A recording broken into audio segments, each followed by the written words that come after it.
What is up guys, Wraec is here with a new video, and today we're going to take a look at Isabella, the new hero in the raid up. We're going to discover whether or not it is worth it to summon her in this current raid up, or whether you want to wait maybe a little bit and summon her through the normal ways. I will talk about her upsides, her downsides, and then we're going to take a look in the future and see whether or not there are some things that may make her a little bit better, well, coming up. So, starting off, what does she do? And usually at this point I show you the trial stage, but there is a little bit of a problem with that, in that she provides a marker, and this marker is a link to a companion, and this is what she does at the beginning of the fight. When a battle starts, Isabella selects the frontmost allied hero as her companion, and as we can see in the trial stage, that marker stays on her because, well, those two aren't apparently not considered heroes, so she's only able to put that on herself, making her completely useless in this trial stage, which is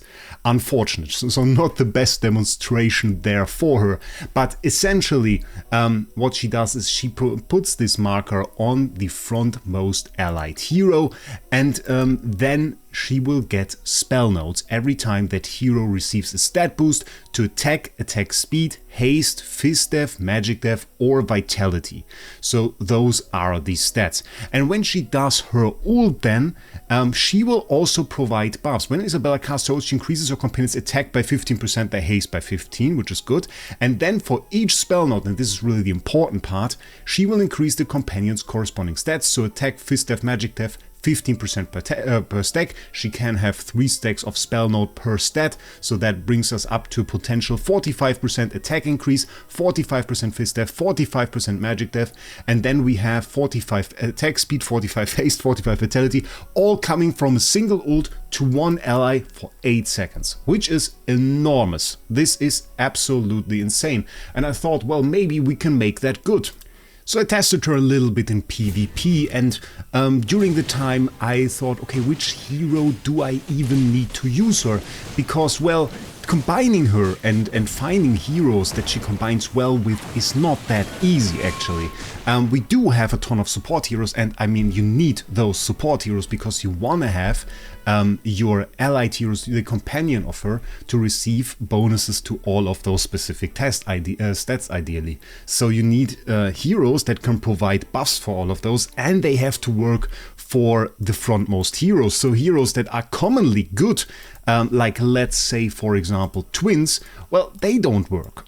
They don't really work because they are 2 heroes, and in any single situation where we set them up, they will take the frontmost position or not buff the hero that we want to buff. In this case that would be Siren, and let's take Siren as an example here. We can place Isabella, and you can see, well, buffs the twins, but doesn't buff our Siren. So twins really doesn't work. We can put them into any position, and whenever Siren actually gets buffed by them, let's say for example like this, twins are always in front of them. So that doesn't work. So that is kind of sad. And then you have other heroes that can provide shield buffs. We have Hugin, and Hugin does work, so or provides attack buffs. Hugin does work. Hugin has a very nice attack buff in here. But if we wanted to use Hugin's area where he places, well, places down his cogwheel, and the hero that stands on the cogwheel gets buffed, we would have to place him in front of the Siren, again, not really working. We have stuff like Bellara, which is really common in there, or quite recently, not really a support hero, but also provider of massive buffs, which would be Ravion, but Ravion's targeting is for the 2 backmost heroes, so again, we would need to place Siren in the 2 backmost heroes, effectively switching the buff over to Ravion, which is not really that great. So inherently, you get into a situation where you either can't really find a proper buff hero, or struggle to find a hero that you can even place up frontmost, because what usually happens when you place a hero in the front is they take the bulk load of damage, bringing you into a little bit of peril. So the common heroes that I saw were either Saida or were Perseus, and Perseus, in fact, which now may come as a surprise, Perseus is the best buff hero and the best receiver of this buff for that. And we can check this out on his skill card. It is actually quite ridiculous, but in fact, Perseus can stand in front because he's super tanky. He wants buffs, and well, Isabella can give him buffs, Isabella. And he has a lot of buffs himself. People kind of forget that. he has this buff right here. Allies standing on his fertile ground have their attack increased by 14.5%. Later on this becomes 17.5%. And Fizz and Magic Death by 25%. So we have 3 of our stats already in here. Which is why we just have shown this fight against Brownie. And even though this says allies, if we check out the green symbols under the name, you can quickly see he receives a ton of buffs just from the start without any other hero present, so it also self-buffs, so that works. And that means for Isabella, he's a very interesting hero, and you can combine him very well with that. Other heroes that do work and buff the front very well are actually found on the same team, interestingly enough. Xandrock here is also a hero that can very well buff your team, and specifically also the hero that you have there. We have a haste buff over here, so that works well. And another hero that we have that can also work very well would be Parisa, and more commonly we have the buff here by Laika with an all allies attack speed buff that we could use to get our attack speed rune up, and this can be triggered every 12 seconds. So with that we would have basically covered all of our buff needs. Problem that you find if you place all of those heroes in the end together. So let's say we start off with our Isabella, and of course we wanna have her on the team. Well, that is kind of mainly the point. Then we wanna have our Perseus on the team as well to be buffed. Xandrock we said, and then we also wanted Laika, right? Laika, yeah. Yeah, and now we have every single faction basically on the field, and there is no way anymore that we get to a faction buff or to any Phantomal. So yeah, those are all from different factions. And it turns out, if we check out the Graveborn factions, those are particularly bad at giving buffs to heroes while not being frontmost. So we have Damon, and yeah, he can give buffs, which is cool, because we can have like an ally bonded to him, but the ally needs to be placed behind him. So that is already gone. And then what really do you have? You really don't have any proper buff heroes. You maybe can go with Valka, who has some buff heroes. We have the start of the fight, so that is something you could do. But then again, Valka is kind of like a bad hero, and every time you select a bad hero for a PvP team, just because you want to have this very limited use of the attack speed, yeah, I don't know if this is necessarily worth it. Still, even if you placed her here, you would still need to replace one of the other heroes, because we are now at 5, meaning, yeah, that is a little bit of a problem. But we could, of course, now take away that, maybe go with a Dundinger or something, and then we would have some buffs and would have the weight. And then we reach another problem, because what I noticed after that was, well, really, when I try to do that, and I take you to the history here with me, we have a victory right here, and this is without her.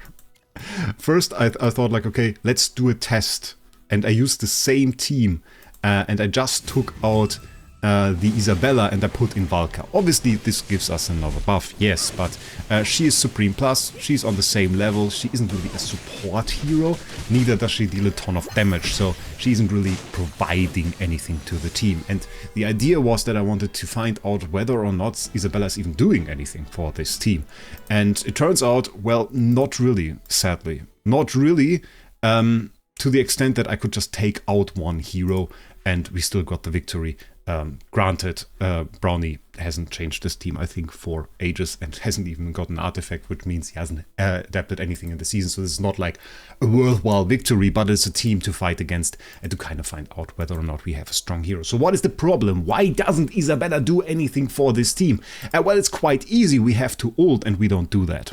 Even in situations where in that team are arguably kind of forced it by having the Dundinger buff on her, blocking every other ult and trying to give her time to ult, the ult reaches us as a very, very late scenario. Now you could say, well, Wraec, she's also only Supreme Plus, so the energy gain that she has is, of course, a little bit lower. But yeah, the problem really isn't that. The problem really is that we have 0 initial energy, so she takes a rather long time to hold, and in that precious time that we have, we lose mainly one thing, and that is our synergy with Perseus, with the Perseus team at the moment. Perseus team are inherently bursty. That's why they are used with Ravion. That's why they use Lily often in the team and try to inherently immediately overwhelm the enemy. it is supposed to look like this, where you basically just rush into the enemy and end the fight within just like a few seconds. If that Dynel didn't teleport away, this would have been even faster.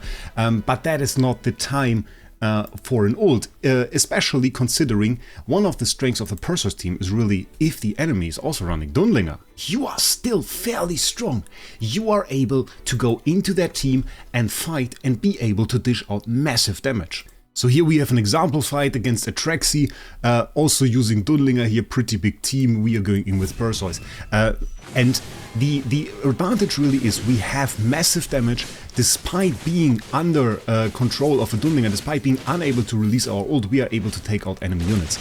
So bringing a reliability for an ultimate skill in this team needs to come with great advantage. And currently in our meta, or currently in this game, the only feasible advantage that I could see for us to bring an Isabella into this team would be if the enemy team is too tanky for us to take out otherwise, because that is the one thing that she does well. She does provide us with a ton of buffs, which absolutely boost our Perseus through the roof and then allow us to take out tanky units. So that would be the one thing where we are, and currently that is not the case. Currently that is not the case. So that, it was a long-winded explanation, comes down to the conclusion that Isabella in PvP has synergy with Perseus, but Perseus rather plays with Ravion. So you are not really currently incentivized to use Isabella with the hero that she has the most synergy with, because that hero is better suited to be used with another hero.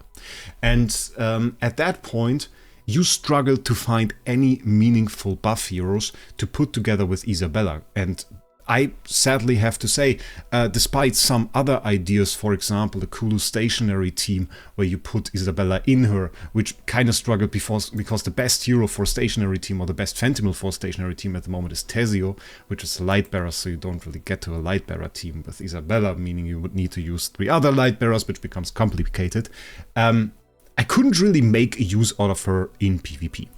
And the last part that I want to point out is many people said, okay, well, she has the attack debuff, but what does she do before she ults? She doesn't really do a whole lot before she ults. She has this ability, which heals an ally. Cool. Yeah, is 340% HP healing. And I don't know if you noticed that she can heal. Probably not. Her healing levels aren't too great. Coming back to one of the fights that we had, 437k compared to the enemy Ludovic. Granted that enemy Ludovic is at P4, so that is a major difference, but yeah, not really too much, even less than Xandrok, less than Perseus healed himself, and comparable to heroes that don't commonly count as healers. So that is overall not a very great ability, I would have to say. It does deal a little bit of damage, 150% damage, which is sad. Then we have, after a companion hero is affected by control effects for 5 seconds, I could end this sentence at this point.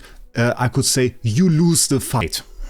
Because that is what should come after this. After your companion hero is affected by control effects for 5 seconds, you lose the fight. That is currently in the PvP meta sadly true, because then your hero didn't act really for 5 seconds, and that is the hero you want to buff, so it doesn't look very well for you at that point. And to give the proper ability, Isabella can make them unaffected, so immune to control effects for 2.5 seconds. And this effect can trigger once every 5 seconds. So every 5 seconds, as long as your hero was under control for 5 seconds, we can become unaffected for 2.5 seconds.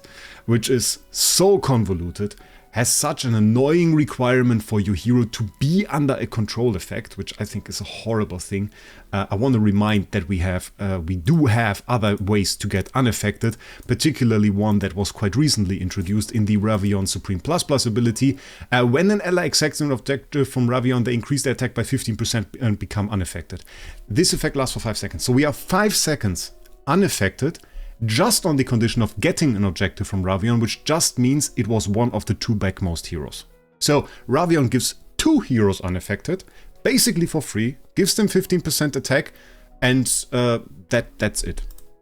There is no other requirement. There's a little bit of a positioning requirement, but having this complicated stuff, I think like it needs a really specific situation where otherwise there is no other option to deal damage. And yeah, so I don't see it. I don't see that being good. Even if you buff it with skill power or something. I don't see that.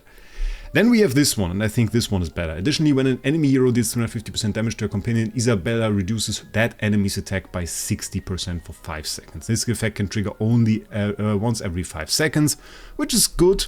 This is a very, very meaningful attack debuff.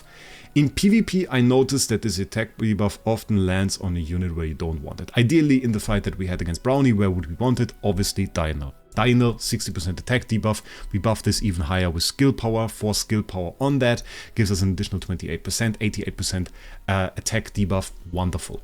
Problem is, you get hit by some lousy damage from like a Callan or something, and it reaches the 350% quite often, and then they have the attack debuff. And you can't trigger it again for 5 seconds, so that often ends with Diana just not hitting your hero, and unfortunately completely preventing this attack debuff from ever hitting him. This can be good though, and the situation in which this is good is not in PvP, it is in Dream Realm. In Dream Realm, this can be really good, not against this boss. This is also something that should make you think a little bit. If you have a boss, obviously if we see the situation, we only have one enemy, meaning every single time this enemy will be the one that gets hit with this debuff. So if we have a particularly mean opponent that deals a ton of damage, which you can have in Primal Lords, and we can have those in Ravage Realm maybe, and we can have those in some bosses in the earlier times of Dream Realm. Usually later on, during the endless stages of Dream Realm, bosses tend to not deal enough damage to destroy our heroes, but during the early times this can really be the case. And then you have a hero that can seriously debuff the boss, and allow your heroes to survive and deal damage, and this can be very strong. And then you can also have a hero in the front that gets the buff, and it will be alright. There are also now more teams without twins. It works. There, like this one, for example, this is the one that I got number 1 with. There are teams without twins, and this means you can use a hero such as this that has your damage dealer in the front row. So that can work with Chimera, and in the endgame we saw more teams with twins, and in this situation she's out again. So that is very, very niche, ladies and gentlemen. There is one boss, however, where it's not niche, Nocturne Judicator. That is the one, I should probably show that. Nocturne Judicator, that is the knight that you buff, and he's always in the frontmost position, and despite not testing it, I feel confident in predicting that she will be in a team there. This just makes sense. She can provide massive buffs to that. You have to buff a hero in the frontmost position. You don't get around doing that. You can't really put twins in there. So it is niche enough that she will likely see use. So that is what we can say about this. Then we have 2 interesting facts that I want to also point out. We have Assistance as a stat in Hero Focus here, which is very, very cool. Assistance is actually a stat that I don't remember seeing that on another hero. Every point of assistance increases the duration of most buffs provided by a unit by 1%. So we have a 50% buff duration increase already here, which should mean that all of our buffs last 12 seconds. So it is kind of a convoluted way to actually increase the buff duration. I don't really understand why they did this, because now like all the numbers in here are wrong. You just have to know it, I guess. So yeah, 50% buff duration increase. Pretty cool. And then we have the Mythic Plus. When she casts her ultimate, she also debuffs the enemy hero. And again, this plays into the theme that we have said, who has dealt the most damage to her companion. So that doesn't necessarily need to be a Diana, for example, in the enemy team. It likely is. It will always be the boss, however. So we have the option to decrease everything on the boss essentially even more, including Fizz and Magic Dash. So if we have heroes that deal Fizz or Magic damage, again, we will be able to debuff those values on the boss quite significantly, which could make it very tough for stuff like Kruger to stay in the meta for some bosses. Not for all, but for some bosses. So very, very cool. And then we have the plus 10, which you would probably want. When a buff from Isabella's ultimate expires, she recovers 180 energy for every spell node type at maximum stacks. And each time Isabella casts her ultimate, she recover up to 540 energy this way. So half an ult, meaning you want 3 stacks at maximum. What will make this easier is her Supreme Plus. When she receives a buff that increases attack, fist death or magic death by at least 15%, and I want to point out, Perseus actually does that. If you read her abilities for the first time maybe, you might miss it because it says like 14.5%, but later on this gets increased to 17.5. So the attack increase is higher, the fist and magic death is too, so it works for all of those stats. And it says, or increase their attack, speed, haste, or vitality by at least 15, she gains an extra stack of the corresponding spell node. So for buffs that high, you get more spell node, which is pretty good. So that is fairly nice. That is really up and downsides of Isabella, kind of put together. Should you summon her? I think you want a copy. I think you want a copy. Because, well, if you don't have the Mythic Plus, okay, might be if we fight a really, really damaging enemy. Somebody with like a ton of damage, a boss or something, or some boss that has like a very weird ability where he takes more damage the more debuffs he has or something. I don't know what they come up with. Then this might suck to not have a Mythic Plus. But other than that, yeah, you just need a little bit more time to stack up your spell nodes. You don't get to ult that often, but you're still fairly fine with just like having a single copy of her. Other than that, I don't see her in the PvP meta at the moment.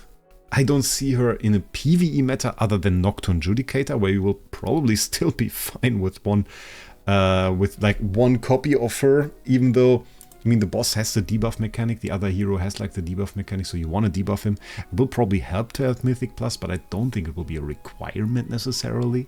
The buffs are nice, so probably I would get one copy and then go and just summon her later on. We don't really have too many 8 years for Graveborn. She's an 8-year Graveborn after all. For me, yeah, I have like 3 left, and this one, the Salazar, is 4 copies before P4. So I will just put her at the Salazar slot, and then I will summon her slowly, and it will be fine. And I have to say, I tried to test out whether or not I can take her to a position where she beats out Ravion in the Perseus team, and I just couldn't make it happen. And probably because she is like S+ and he's P2, maybe if that was swapped, we could see a better comparison, but it didn't really work out for me. Some things for the future, though, that I want to point out. Starting off, the first thing that I want to point out is we get an artifact that I tried a lot on the Pioneer server, and that was very, very powerful. It is called Packbound Spell, and this artifact was referenced by me for a few times already. Essentially, allies in the pack gain 20% max HP. All your allies are in the pack. They get extra 20% max HP, take 50% less damage, and any damage an ally takes is shared between all the allies. And what this resulted in for me was that all allies get massively more tanky. You can build a very, very tanky team with this, and it lasts for 20 seconds. So in such a situation, you could potentially see teams come up that would really survive for 20 seconds. That will make that likely, and will survive, and will be able to ult, and will be tough to get through them. I could maybe see a possibility that you would prefer Isabella over Ravion in a team fighting Packbound Spell team specifically this season. What does that mean? Well, potentially, if you are a whale, and you are a big whale, you might want to have this tool at hand to just be able to fight those teams. For anybody else, I would say this has 0 consequence. I would say you would just take another team to go through. You take the chances of your Ravion team not being able to burst through that, and probably be fine anyway. And then you lose one fight and maybe fight another opponent. It's not worth it for you to summon for that. It's just for the whales in that sense. And then, of course, I mean, in the future we could receive other heroes. Considering we have really Isabella as a front row buffer, it is kind of a unique support type. We have positional buffers such as the twins. We have a lot of back row buffers, which would include Ravion, even though he's not really a support hero, and a lot of other heroes at that. And now we have a frontmost buffer, Isabella, which synergizes nicely with melee heroes like Perseus that you often want to place in the front. But we could get other heroes too. She's a fine support for Belrin as well. I saw some teams pop up for that, so that works. She doesn't have any synergy with Pandora. It kind of is a little bit horrible, but I can see that work out and be interesting. And another perspective that we also always want to point out is we do have charms. And Charms always include buffs. We have this one, for example, healing or shielding an ally increase their attack by 12%, their fist and magic death by 12%. So we have further buffs. The amount of buffs that you get throughout the season increase towards the end of it, just because we have charm effects that are currently not active. So in a little bit end of phase 2, beginning of phase 3, we will see more buffs in fights. And at that point, Isabella will have an easier time shining, which is right now not the case, and it might turn out to be worthwhile to use her then. Even though at this point, at this very point, and that brings us a little bit to the conclusion, I would not recommend summoning Isabella beyond 1 copy, or if you are like a whale, take the Mythic Plus. Maybe if you are like me, I summon every single hero at Supreme Plus. You're fine at Supreme Plus. I would not go for Paragon necessarily unless you are a Megalodon. She's not that insane. I will slowly summon her. Lastly, there's one more thing to say. Shout out to our sponsor, LD Shop. With LD Shop, you always get the cheapest Dragon Crystal prices, making summoning for example, Isabella a whole lot cheaper. If you register right now through the link down in the description, you will get a 15% discount coupon, making your purchases even cheaper. And then you can also get a 5% discount coupon on top of that, allowing you to save up to 20% just by registering through that link, which is absolutely massive and will allow you to get better prices than in Farlight Mall. Lastly, I also have to say, I was very much so overwhelmed by you guys. I made this small video quite recently that you can get a free lamp if you get to this tree, and you just need to kind of go through my ID to get there. And I built this here, and you can check out the video if you want the details for this. But one thing that I didn't expect really was that a lot of people would take the time and write down a message here on my home current, and you can see just this madness, how long this really is. This is an absolute insanity and made me quite happy. Also, we found out that the game can only display 100 visitors to your homestead. So right now my game always says visitors plus 100, which is absolutely crazy, because you can see the list of people that have to scroll a little bit faster, otherwise we don't reach the end in this video, and it can only show it back to 6:37 today, which is an absolute madness. But thank you to everybody that joined in there. Thank you for everybody that hyped the video as well, and I hope you enjoyed those lamps. I hope you enjoyed this video too. Tell me your opinion about Isabella down in the comments below, please. Would really be interested to see that, because for support heroes it's always difficult to assess them. And other than that, I just wish you a great day. We'll see us in the next one.